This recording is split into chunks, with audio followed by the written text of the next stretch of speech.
Salut à tous, aujourd'hui on est parti pour le 1054e épisode de l'After Zap Image. On jette un coup d'œil au programme de la journée avec les deux derniers quarts de finale de l'Euro. À 18h, le Danemark affronte la République tchèque. Ce match se jouera du côté de Bakou en Azerbaïdjan. Et puis à 21h, du côté du Stadio Olimpico de Rome, l'Angleterre va affronter l'Ukraine. On a une déclaration de Robbie Keane, légende du football irlandais, qui nous parle de ce match entre l'Angleterre et l'Ukraine. Et pour lui, le seul problème côté anglais, c'est l'ego ou l'excès d'arrogance, que pour le moment on n'a pas vu du côté de la sélection anglaise en tout cas.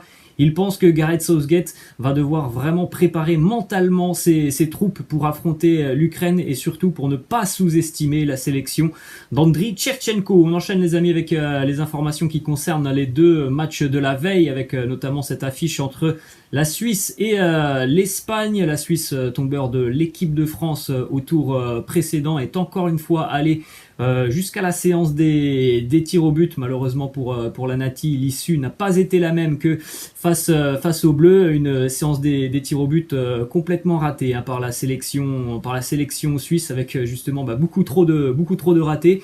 Des arrêts d'Unai Simon, des pénaltys qui n'ont pas été bien tirés, des joueurs certainement en manque de lucidité puisque la sélection suisse a joué quand même une grande partie de ce match et d'ailleurs toute la prolongation à 10 contre 11 après l'expulsion de Freuler.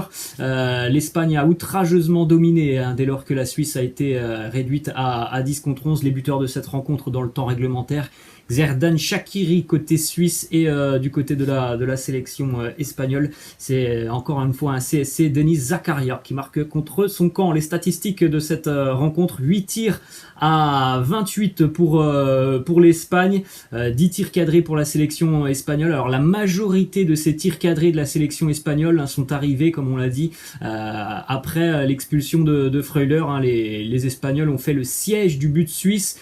Il y a eu un très très grand Yann Sommer hier, le portier de la Suisse, qui a été assez exceptionnel et qui a retardé l'échéance jusqu'au plus loin possible, c'est-à-dire à la séance des tirs au but. Une petite stat sur cette fin de match: les 23 derniers tirs du match sont à mettre au crédit de l'Espagne. La Suisse n'a plus frappé sur le but espagnol depuis l'égalisation de Xherdan Shaqiri. La rédemption pour Unai Simon, auteur vraiment d'une très très grosse séance de tirs au but hier. On rappelle qu'il y a quelques jours face à la Croatie, il était coupable d'une énorme bévue sur l'ouverture du score croate. Hier, il s'est vraiment rattrapé en entrant aussi dans la tête des joueurs suisses, alors qu'on l'a dit, il n'y a pas eu grand chose à faire sur la seconde mi-temps, si ce n'est d'aller chercher le ballon au fond des filets de Xherdan Shaqiri, et puis après il n'a plus rien à faire avant donc d'entrer dans sa séance de tir au but, et il a vraiment fait le boulot hier, Unai Simon, qui a d'ailleurs été désigné homme du match sur cette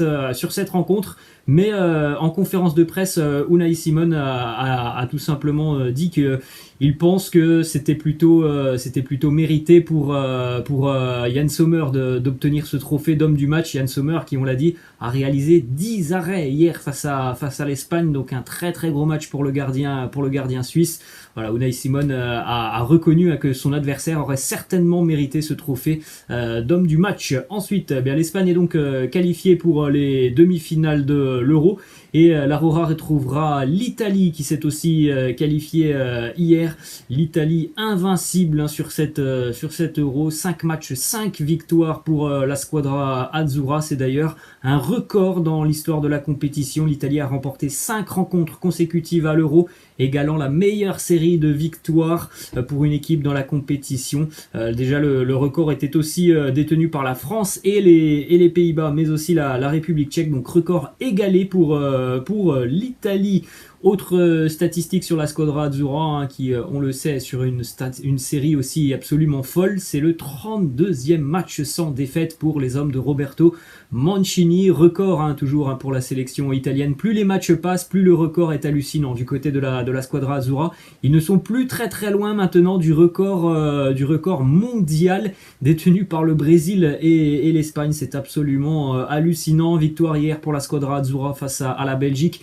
2-1 grâce à un but de Nicolo Barella, ouverture du score pour Barella. Le deuxième, un petit bijou de Lorenzo Insigne, une frappe enroulée vraiment magnifique. Et puis la réduction de la marque juste avant la mi-temps, signée Romelu Lukaku sur penalty à la suite d'une faute Di Lorenzo. Vraiment, je sais pas ce que vous en avez pensé, mais j'ai trouvé ce match assez fou, d'une intensité folle. C'est certainement pour moi l'un des plus beaux matchs de l'Euro, hein. C'était vraiment exceptionnel ce que l'on a vu hier, un niveau technique, au niveau de l'intensité, surtout côté italien, une première mi-temps exceptionnelle de la Squadra Azzurra, même si la Belgique sur ses phases de contre a eu de très très bonnes opportunités en première période, hein, notamment avec Kevin De Bruyne qui a fait notamment eu une frappe assez exceptionnelle qui a été sortie incroyablement aussi de la part de Donnarumma, l'enroulé de Romelu Lukaku, mais dans l'intensité, dans le jeu, l'Italie a été très très impressionnante encore une fois hier, et c'est une victoire plutôt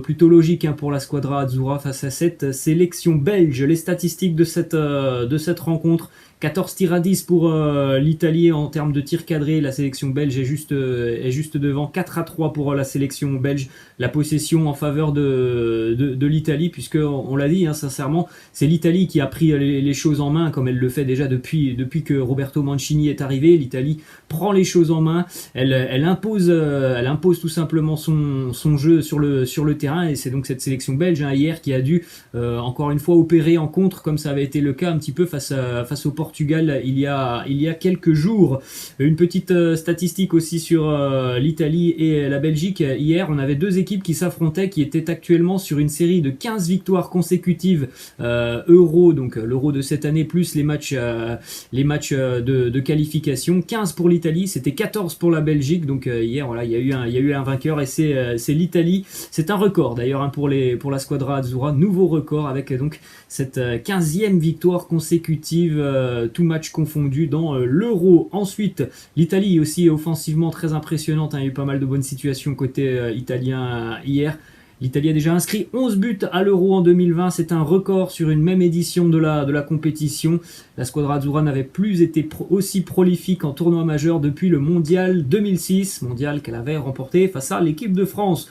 Autre info sur la Squadra Azzurra: très à l'aise offensivement, très à l'aise défensivement, toujours pas le moindre but encaissé par l'Italie dans le jeu et dans le temps réglementaire lors de cette Euro. Hier, c'était un but sur penalty, et puis le but face à l'Autriche qu'ils ont encaissé il y a quelques jours, c'était un but lors des prolongations. Ensuite, une stat aussi sur le portier Gigio Donnarumma, gros match hier, hein, première période, on l'a dit, hein. Il a eu deux grosses situations à bien négocier face à Kevin De Bruyne et Romelu Lukaku. À chaque fois, il réalise la bonne détente et la bonne manchette. Gigio Donnarumma n'a jamais encaissé plus d'un but dans un match avec l'Italie dans sa carrière. Il est en sélection déjà depuis 5 ans.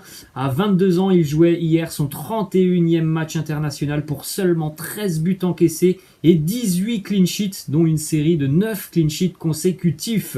La petite image aussi très très sympa entre Leonardo Bonucci, un homme expérimenté, et puis Gigio Donnarumma, un jeune joueur mais qui est finalement quand même très expérimenté. On vient de le voir, hein. Ça fait déjà 5 ans qu'il est avec la Squadra Azzurra. Une déclaration de Leonardo Bonucci qui nous dit: on a montré l'envie de souffrir, le cœur d'un Italien, l'envie de faire notre jeu. C'est notre plus grande satisfaction, notre valeur ajoutée. C'est le groupe. Une douleur au genou, ce n'est pas important.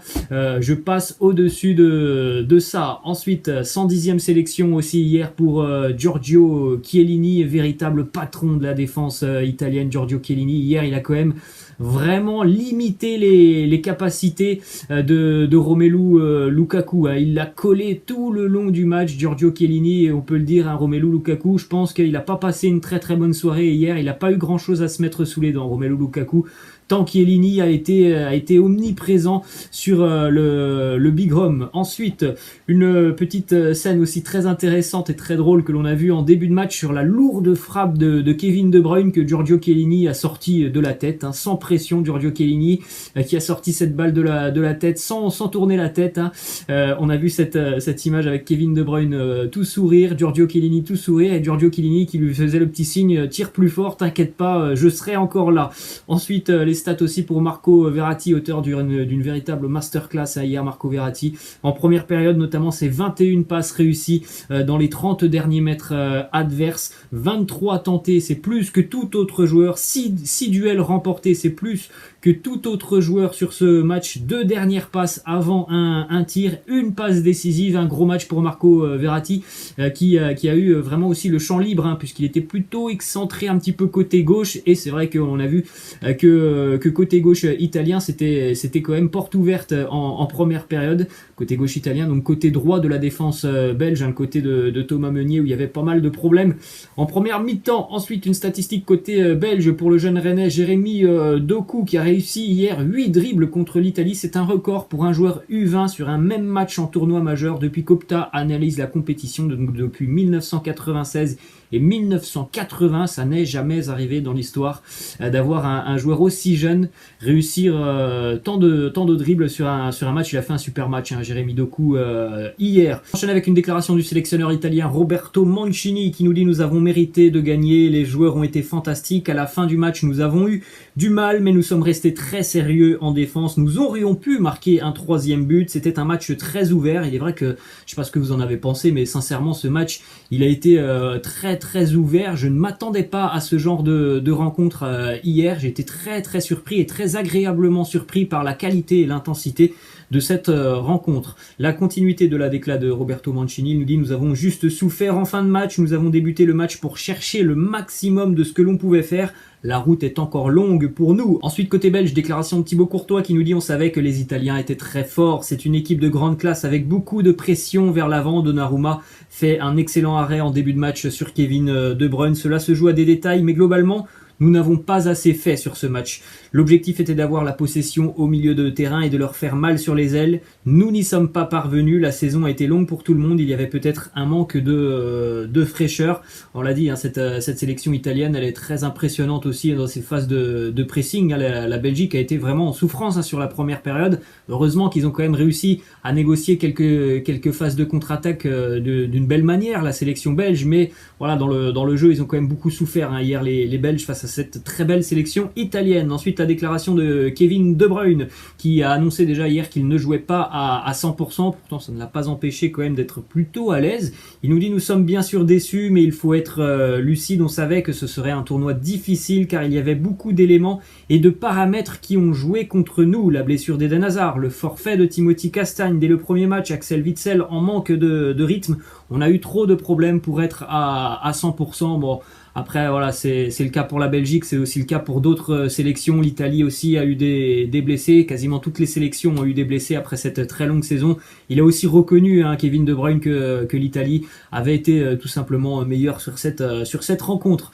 La mauvaise nouvelle de la soirée côté national, c'est quand même la blessure du jeune Leonardo Spinazzola, victime d'une blessure en seconde mi-temps. Et d'après Sky Italia, c'est assez sérieux pour Spinazzola qui serait victime d'une rupture du tendon d'Achille. Donc évidemment, c'est la fin de l'Euro pour Spinazzola et c'est malheureux parce qu'il a fait quand même un Euro assez exceptionnel, et en plus de ça, voilà, il va certainement aussi manquer quelques mois de compétition lorsque le championnat italien reprendra. Ainsi, évidemment, il est toujours du côté de la Serie A. On poursuit maintenant du côté de l'Allemagne avec la retraite internationale pour Toni Kroos qui nous dit: c'était un grand honneur pour moi de porter ce maillot pendant si longtemps, je l'ai fait avec fierté et passion. Merci à tous les fans qui m'ont porté et soutenu, et merci à tous les critiques pour leur motivation supplémentaire. En direction l'Amérique du Sud maintenant avec les premières affiches des quarts de finale de la Copa América. Cette nuit, le Brésil s'est imposé 1-0 face au Chili, but de Lucas Paqueta. 2 minutes plus tard, Gabriel Jesus était expulsé, mais malgré tout ça, malgré l'expulsion, les Brésiliens n'ont quand même pas été vraiment mis en danger par cette sélection chilienne. Encore une fois, très solide le Brésil qui n'encaisse pas de but, et c'est très récurrent pour la sélection de Tite d'enchaîner les clean sheets. Autre résultat, un match spectaculaire et assez fou entre le Pérou et le Paraguay. Ça s'est terminé sur la séance des tirs au but. Qualification pour le Pérou, qui, on le rappelle, Copa América 2019, ils avaient été jusqu'en finale. Donc le Pérou est qualifié pour les demi-finales et retrouvera le Brésil. Match complètement dingue face au Paraguay avec un scénario assez fou, 2 cartons rouges.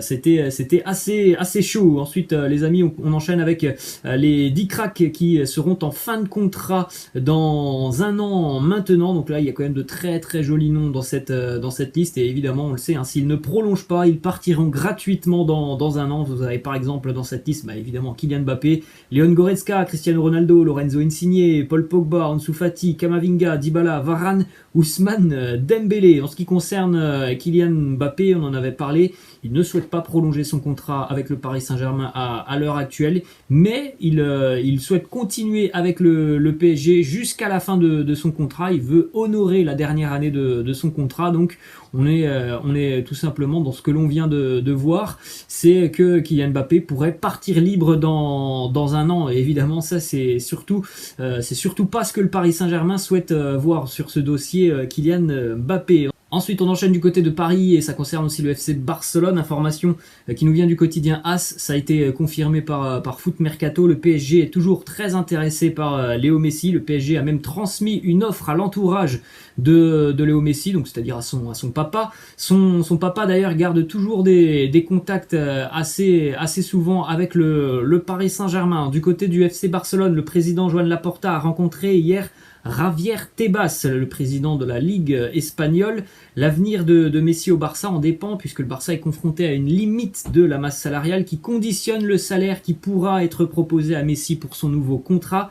Laporta demande un assouplissement des règles pour le FC Barcelone pour pouvoir tout simplement répondre aux exigences de Léo Messi. Autre info qui concerne Léo Messi, puisque du côté de l'effectif catalan, les joueurs du Barça ne comptent pas faire d'efforts pour favoriser la prolongation de Léo Messi. Du côté de Barcelone, on essaye toutes les options pour pouvoir évidemment trouver des fonds et pouvoir convaincre Léo Messi. L'une des options était de réduire le salaire de certains joueurs de l'effectif. Il y en a certains qui ont accepté de réduire leur salaire. Une grande majorité de l'effectif catalan n'est pas favorable à l'idée de réduire son salaire pour aider à la prolongation de contrat de Léo Messi. Donc c'est toujours un dossier compliqué pour le Barça. Petite image du côté de Rosario, la ville natale de Léo Messi, une magnifique fresque murale en l'honneur du numéro 10 argentin. On enchaîne avec quelques informations mercato. Premièrement, du côté de Lille, c'est officiel, ça faisait quasiment 3 mois qu'on en parlait. Boubakary Soumaré rejoint Leicester en Angleterre. Ensuite, du côté de l'Olympique de Marseille, il semblerait que ça soit bouclé pour Cengiz Under et Pau Lopez. Les deux joueurs de la Roma vont arriver en prêt avec une option d'achat. Normalement, ça sera officiel la semaine prochaine. Encore vraiment 2 belles recrues pour l'Olympique de Marseille qui est aussi sur le dossier William Saliba qui se dirige vers l'OM, lui aussi de nouveau en prêt. Le Français a choisi Marseille parmi de nombreuses options. William Saliba qui était du côté de Nice et qui est toujours la propriété d'Arsenal. Ensuite, ce qui concerne le dossier financier de l'Olympique de Marseille, hier la DNCG a annoncé que l'Olympique de Marseille et le FC Nantes allaient subir un encadrement de la masse salariale et des indemnités de mutation, ce qui veut dire que voilà, ça va être évidemment très très suivi ce qu'il va se passer sur ce mercato olympien et sur le mercato aussi du FC Nantes. Il va pas falloir dépenser plus que ce que l'on a du côté de Marseille et de Nantes. Ensuite, 2 autres infos qui concernent aussi l'aspect financier pour 2 clubs de Ligue 1. La DNCG a rétrogradé provisoirement en Ligue 2 le SCO Angers. Selon le président angevin, le club avait oublié de transmettre un document aux gendarmes financiers. Le SCO sera de nouveau auditionné le 12 juillet. C'est la même chose pour les Girondins de Bordeaux qui pour le moment sont aussi rétrogradés provisoirement en Ligue 2 en raison du désengagement de l'actionnaire majoritaire du club. On rappelle que Gérard Lopez a racheté le club, donc pour le moment tout n'est pas encore fait. C'est pour ça que les Girondins eux aussi repasseront devant la DNCG le 12 juillet du côté de Bordeaux. On se veut quand même confiant sur l'issue de ce dossier. Normalement, on le dit bien, les Girondins devraient être en Ligue 1 l'année prochaine. Ensuite, du côté de l'Allemagne, le RB Leipzig annonce officiellement l'arrivée du buteur portugais André Silva. C'était annoncé depuis quelques jours, c'est officiel. André Silva, le buteur de l'Eintracht Francfort, s'engage avec Leipzig. 28 buts et 10 passes D l'année dernière en Bundesliga pour André Silva. Contrat de 5 ans avec le RB Leipzig. Du côté de l'Angleterre, là aussi on en parlait depuis une dizaine de jours, c'est officiel. Billy Gilmour, le jeune milieu de terrain écossais de Chelsea, est prêté cette saison du côté des Canaries de Norwich. Ensuite, une petite information qui concerne Yohan Wissa. On a une grosse pensée pour l'attaquant lorientais qui a été victime d'une agression dans la nuit de jeudi à vendredi. Il a été hospitalisé d'urgence. Il souffre de brûlures au niveau des yeux puisqu'une femme lui a jeté de l'acide en plein visage. Cette femme était venue dans l'après-midi chez lui pour lui demander un autographe. La raison qui l'a poussé à revenir dans la nuit, cette femme, on ne la connaît pas, et en plus de ça, elle est revenue avec de l'acide, donc quelque chose de très très sérieux. Une grosse pensée pour Yohan Wissa. On va terminer les amis avec cette question de fin et cette déclaration de Bastian Schweinsteiger hier sur Twitter. Il nous dit: Bonucci et Chiellini sont actuellement les meilleurs défenseurs centraux au monde. Est-ce que vous êtes d'accord avec lui? Alors moi je suis pas tout à fait d'accord avec lui. Je pense qu'intrinsèquement ce ne sont pas les meilleurs défenseurs au monde. En revanche, lorsque l'on parle de duo, je pense sincèrement que là, ce duo, il y a vraiment quasiment pas mieux pour moi au monde. Hein. Bonucci, Chiellini, je trouve que c'est quand même très très impressionnant. Après, si on prend les joueurs un par un, je pense qu'il y a des défenseurs qui sont plus costauds que ces deux joueurs, qui sont en plus de ça un petit peu vieillissants. Mais voilà, en termes d'expérience et vraiment de duo, de complicité, je pense qu'on ne fait pas mieux hein, que Chiellini et Leonardo Bonucci. Voilà les amis, la fin de cet After Zap Image. J'espère que ça vous a plu. N'hésitez pas comme d'habitude à lâcher un petit pouce bleu. Je vous laisse. Je vous dis à la prochaine. Ciao.